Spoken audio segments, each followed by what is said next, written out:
Yes, Kenya.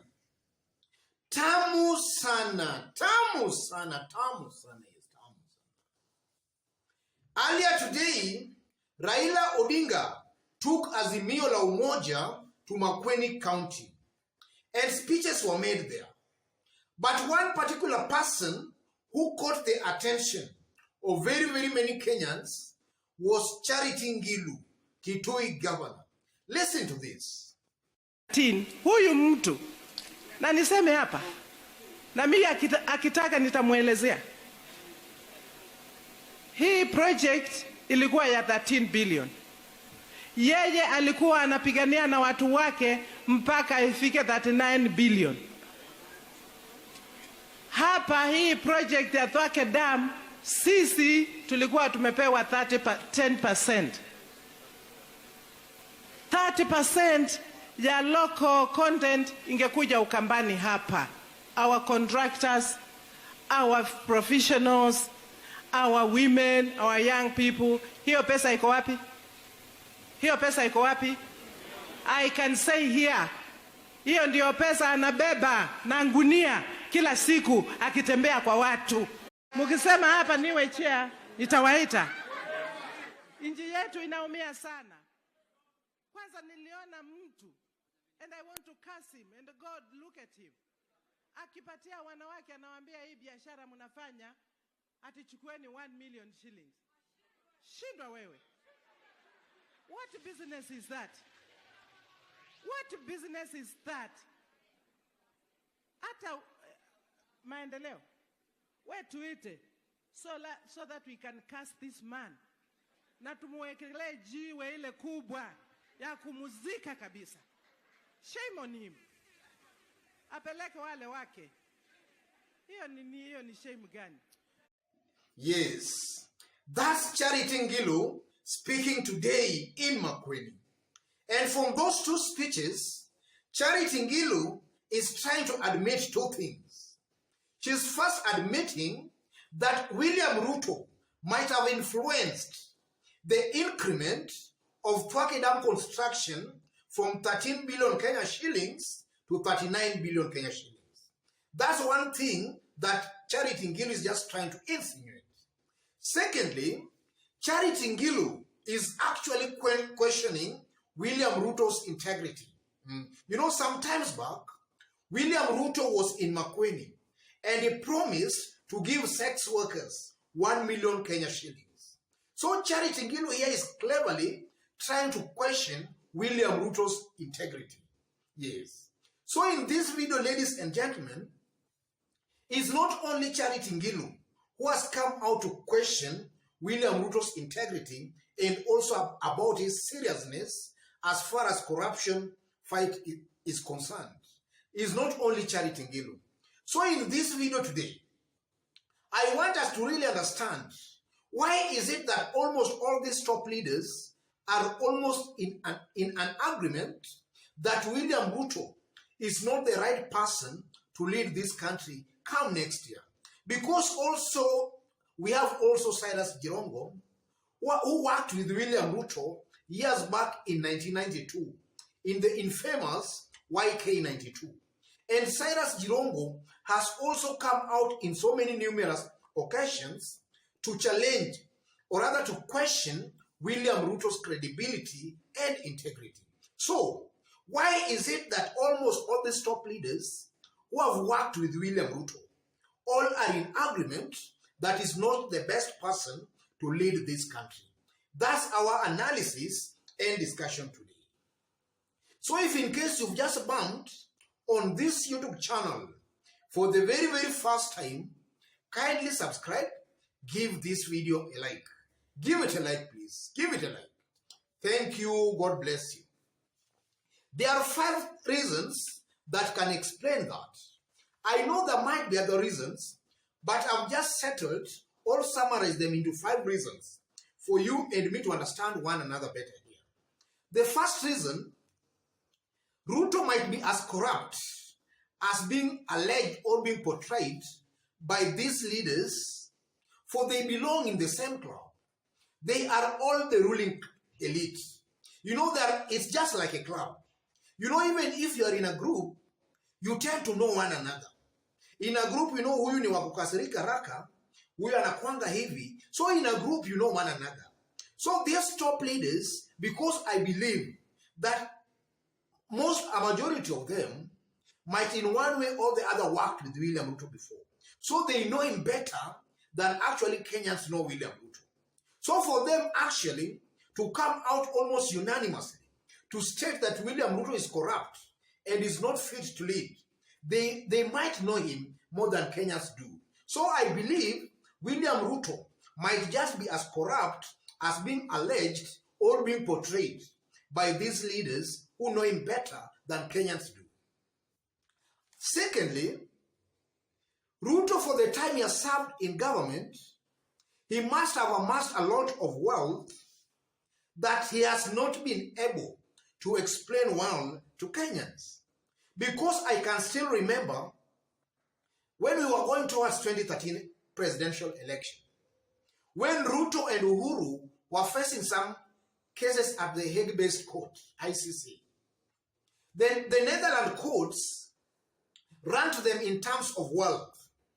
And I think William Ruto was not featuring among the top leaders there. In fact, in 2012, when we were going to 2013 election, according to the ranking, Henry Kosgei was even ranked more wealthier than William Ruto. But as of today, if you compare maybe William Ruto's wealth and Henry Kosgei's wealth, you find that William Ruto has made so many, he has almost gone 100 times more than he had in 2013.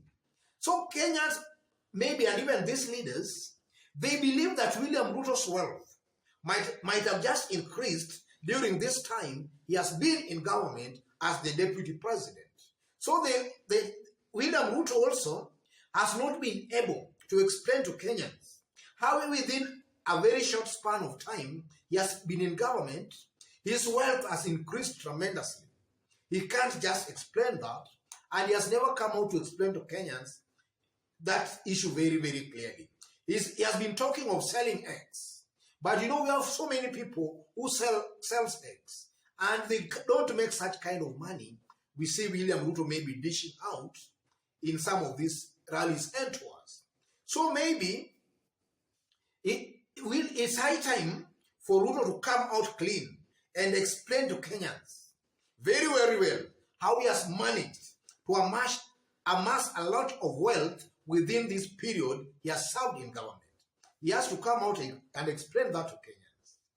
And then thirdly, Ruto might have also made a lot of enemies for the time he has served as a deputy president since 2013.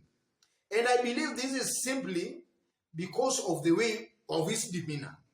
You know, William Ruto, for the time he has been in government, he has come out to be somebody very, very arrogant and very, very proud.